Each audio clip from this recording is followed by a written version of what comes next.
Welcome, Carol Segal, to the Show Up and Lead series. We're very excited to hear from you today.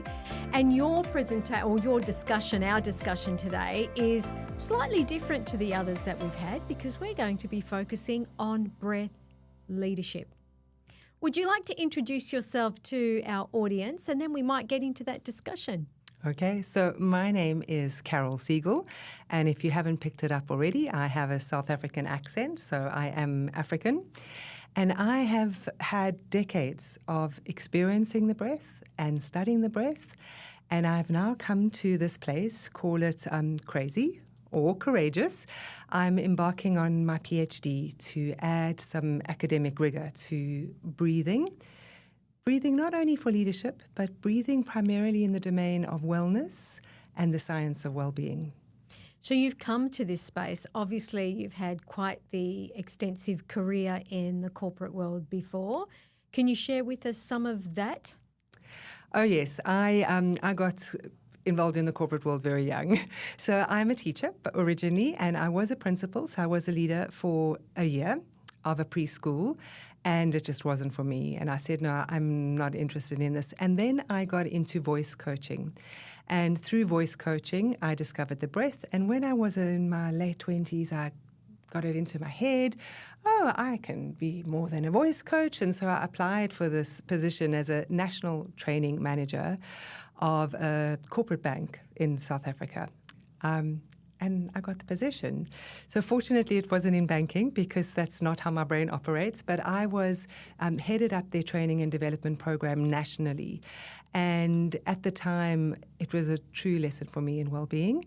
I had a team of about 10 people younger than me, and a lot of them just speaking banking language, but I needed to lead them, and I needed to lead them in training and development. So that was, I would say, my most extensive experience of leadership, and also my greatest curve, where I really learned about what is a leader and how do we lead when we have a team.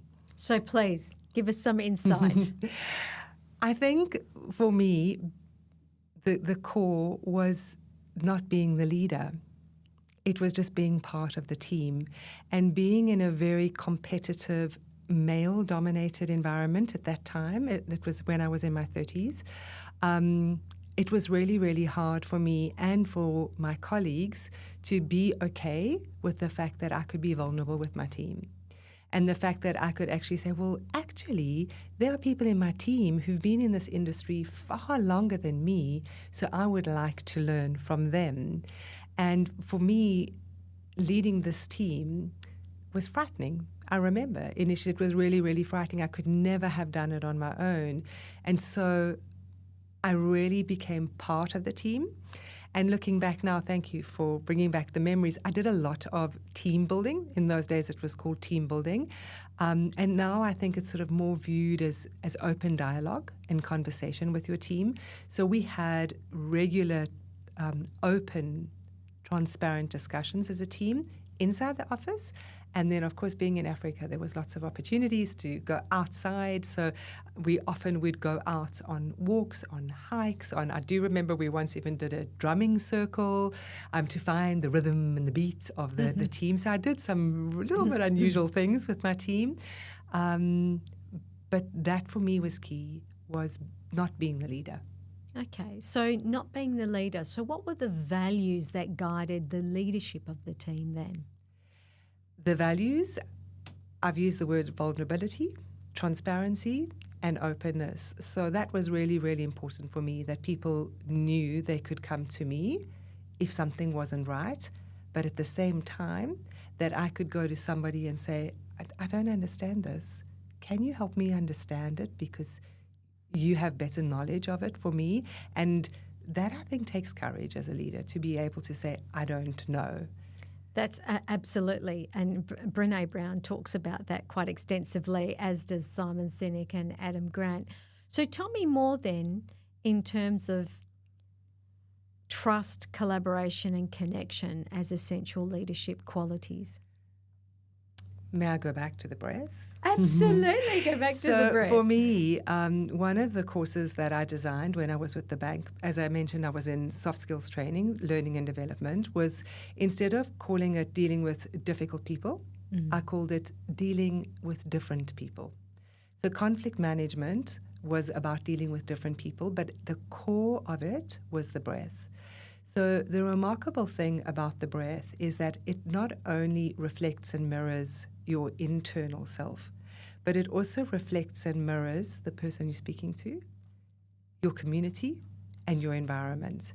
So a lot of the research that's coming up for me at the moment is the different themes that come out in breath training. It's called breath training, so retraining people how to breathe. A lot of the themes cross a whole lot of domains. I'm like, really? So particularly in leadership, this idea of my breath reflects your breath. So the moment that I'm speaking like this and I'm really getting my voice and I'm not getting enough breath, guess what? The person who I'm speaking to is going to start breathing the same way. So I mainly practice this with my teenage daughters. I have twin teenage daughters, and what's very valuable is just to exhale. And when we exhale, we pause. So inside of bringing it all the way full circle back to leadership, when I have an awareness of how I'm regulating my breath, it's almost as if I give the person I'm with permission to do that. Is that making sense? Perfect. Absolutely perfect. And, you know, in the neuroscience space, we nuance when we're hanging around the same people for a long time, and we take on some of their ways of being and doing it. It's quite subconscious. And breath is one of those. And often when we talk about de-escalation in workplaces, the breath is the first thing we talk about. So given that we've led to the path of breath, how do we define breath with a focus on leadership? And what's your research telling us so far? So far, well, I'm at the very beginning, and at the moment I'm just swimming in research, as I said, because I thought I'd mainly find research in the wellbeing domains, but there's a lot of physiological research, so that is very interesting for me with the growing number of leaders who suffer from burnout and exhaustion. So breath and heart rate variability, most common. And beautiful way, it's called it's called coherent breathing. So in other words, you breathe for 5, you pause, you breathe out for 5. So for me, the count's more comfortable at 7, but sort of the standard is 5. Coherent breathing. And when you breathe in for 5 and you breathe out for 5, you become rhythmical. And guess what the heart rate starts to do? The heart rate variability goes straight back to where the breath is. So that for me was like, wow, the number of, I am being stereotypical, but usually men who suffer cardiac issues when they're under a lot of pressure, let's just teach them to breathe coherently. So that one's really, really valuable for me as far as the wellness of leaders goes. And then emotional regulation. So a lot of psychiatric research brings up breath for emotional regulation. They found most commonly dysfunctional breathing. So you get functional breathing. The kind of breathing I'm researching isn't woo-woo breathing. It's just learning to breathe the way the biomechanics of your body are designed. You have intercostal ribs, you have a diaphragm, and so when you use this mechanics of the breathing, everything works. So dysfunctional breathing is when you're not using those biomechanics. And dysfunctional breathing, according to the research, is characterized by, it's not breathing enough, it's over-breathing. So too many people are over-breathing, and when we're over-breathing, the homeostasis between the oxygen and the carbon dioxide becomes completely chaotic. And when that becomes chaotic, so do we. So I think in leadership, as far as I started with emotional regulation, but decision-making fits into this category as well. And it really is useful just to bring the breathing back to functional breathing, breathing the way you were designed, so that you can function optimally. So how can we bring this into workplaces? How can leaders introduce breath leadership in the workplace? I have sort of ordered the themes of my research in relevance. Okay. And for me, the most relevant are longitudinal studies. There's a lot of clinical studies, a lot of psychiatric studies. It's just a quick once-off, oh, there we go, you've learned to breathe. But Nancy, we're changing a habit. Like, how are you breathing right now? How am I breathing? Are we breathing through our nose? Are we breathing through our mouth? Are you using your diaphragm? So it's really habituation, which is going to be a strong part of my research, is how do we retrain the breath? So for me, the way to bring it into the workplace is daily and 3, 4, 5 times a day. So I recommend a pause.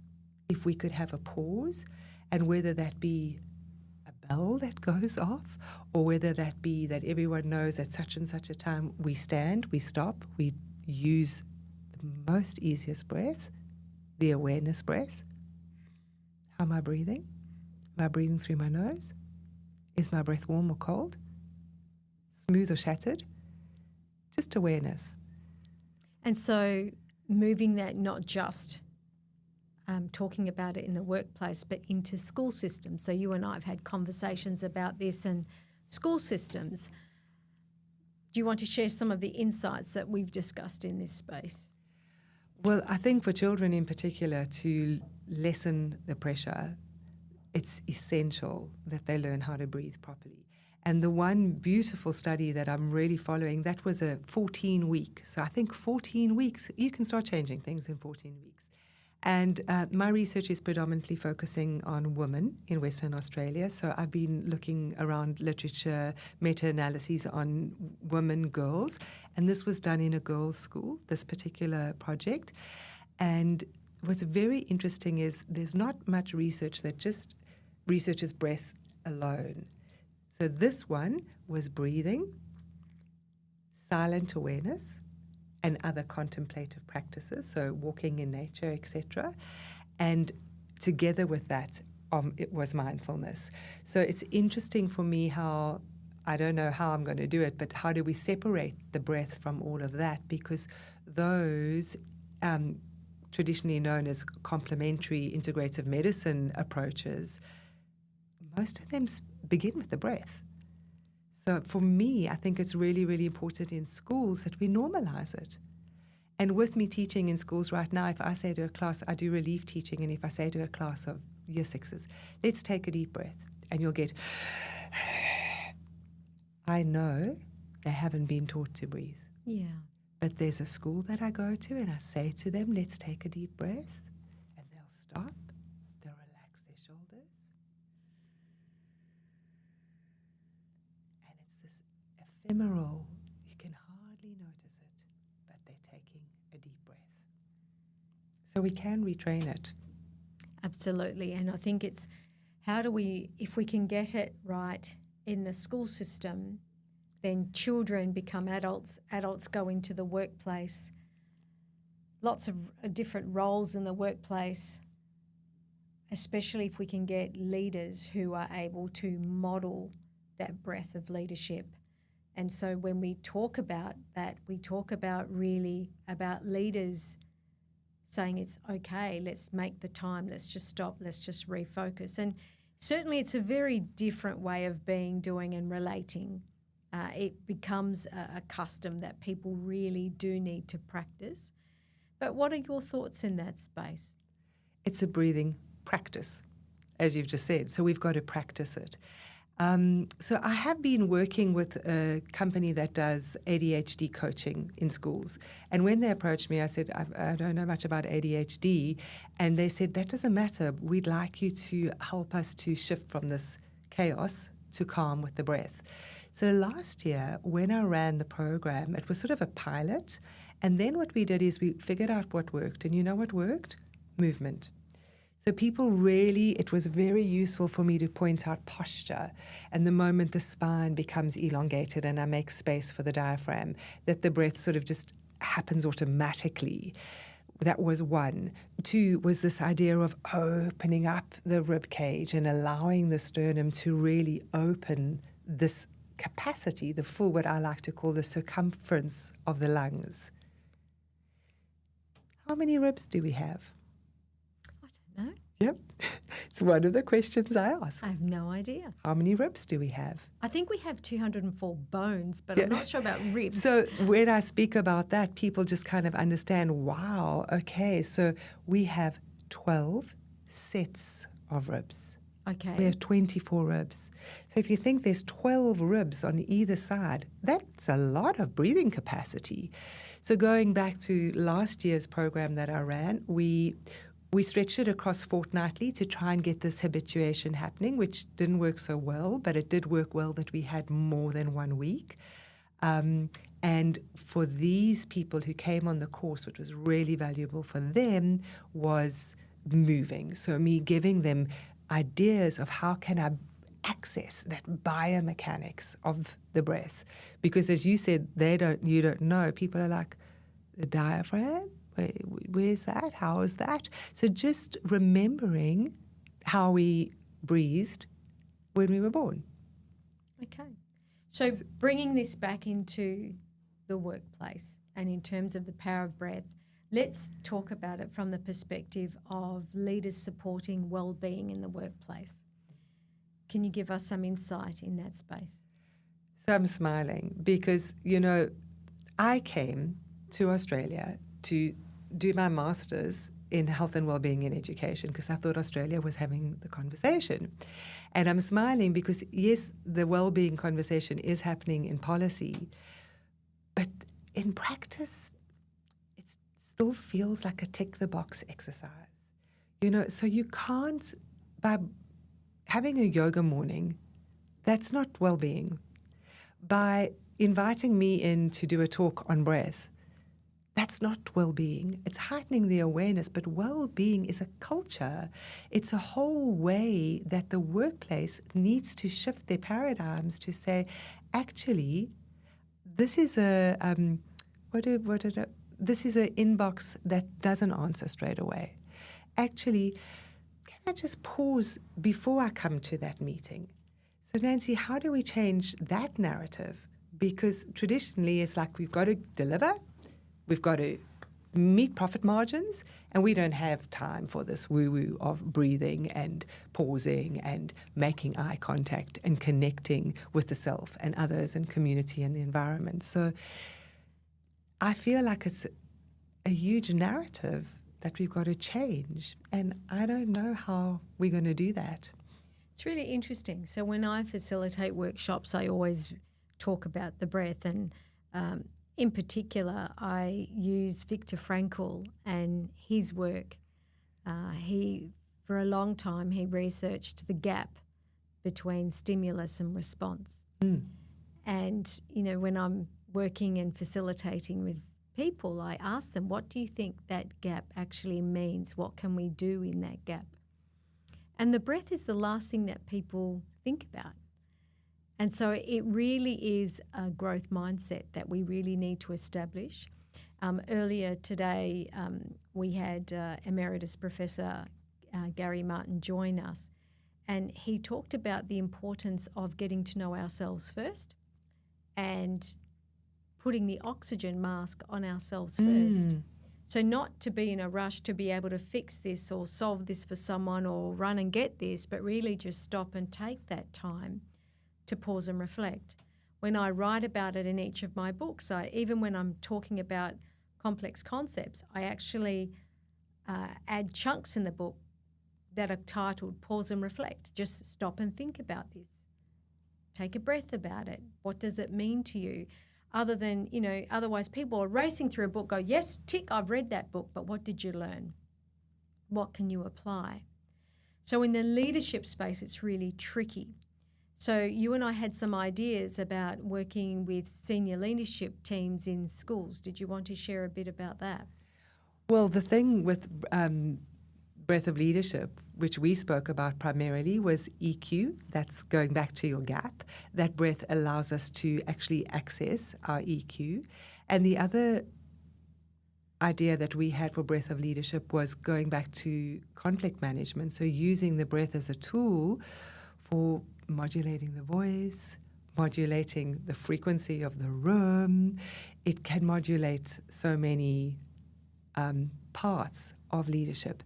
I know we also spoke about breath as resilience, as a tool for resilience. And Patrick McKeown in the Oxygen Advantage, he's really taking the world with his breathing work. And what's lovely is that he also talks about functional breathing. He constantly separates it from, for not one moment am I saying that the pranayama, ancient breath traditions, have no value. They have great value. But practically, every day, we just need to help people to come back to their functional breath. And Patrick McKeown, he talks a lot about this overbreathing and how high-performing athletes and high-performing business people are actually, need to train carbon dioxide strengthening, which in turn is resilience. So little breath holds. I don't do it with children, but with adults you can do little breath holds and learning to hold the breath so that your CO2 resilience and resistance becomes stronger. And so too that is interpreted in our resilience within the workplace. Yeah. And so with that, being able to use that, the breath, as a modulator, self-management, self-regulation, how can then school leaders work with students? So we talked about student leadership groups when they did their training days, that school leaders would join them and they would have this breath opportunity to explore breath in that space. So my PhD is going to be, it's not a traditional PhD. I don't think I've shared that with you. So I'm very fortunate that it's going to be an exegesis. So it's going to be, I'm creating this 10-week program called Breathtaking, underpinned with evidence, obviously. And the way I've designed it, I'm designing it, and as you know, having done a PhD, it just changes all the time. But just practically the way I'm thinking, I've started it with the nose, so going back to teachers. I've created this body of breath, always through the nose, always through the nose, in through the nose, out through the nose. And then moving down, jaw tension, where's the jaw, where's the tongue? And then moving down, shoulders, where's the shoulders, what are the shoulders doing? Rib cage, diaphragm, posture, feet. And through that process, I'm going back to what I was talking about, movement. It just gives something tangible for people to hold on to. And every module that I've designed has got 2 or 3 exercises linked to, whether it's the jaw. So how do I release my jaw? We are holding a lot of tension, and that's affecting the way that I'm talking, and it's affecting the way I'm breathing, and it's even affecting the way people are responding to me. So how do I release the jaw and then breathe better so that I can be better? And that chapter on jaw tension and jaw release and more spaciousness of the tongue, which you'll know with your public speaking, also advances our resonance chambers, that has 3 different breaths that are evidence-based. And I've chosen 3 because not everyone works for everybody. You know, different people are like, no, that breath didn't work for me. It made me feel hyperventilating. So I'd like it to sort of be quite diverse, that different people can choose. And also, I'm so fortunate, the benevolence of breath and this opportunity. I'm going to be running Breathtaking in community. And I'm excited to know about traditional breath practices and find out what are ancient techniques, and as I said earlier, let's not push them aside, because I think we can learn a lot from them.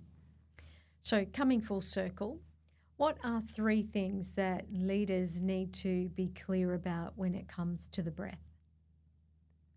Through the nose, slow, steady. Let's do 3 S's. There we go. Simple, slow, and steady. Perfect. Thank you so much for joining us today. Really appreciate your time. Good. Do you know what I forgot? The rapid round. Yeah, Can I add that? Yeah, you can do And then you can edit it? Yeah. Yeah. You Yeah. can do the rapid round, and then in the end, you could again be like, thank you. Okay. Yeah, All right.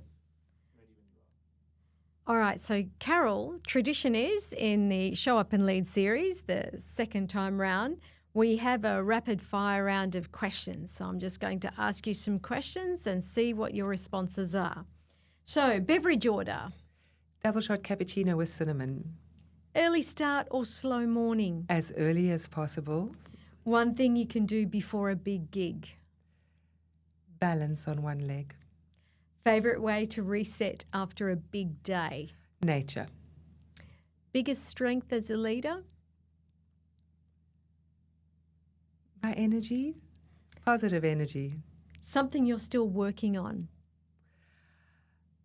Learning to take long, slow, steady breaths.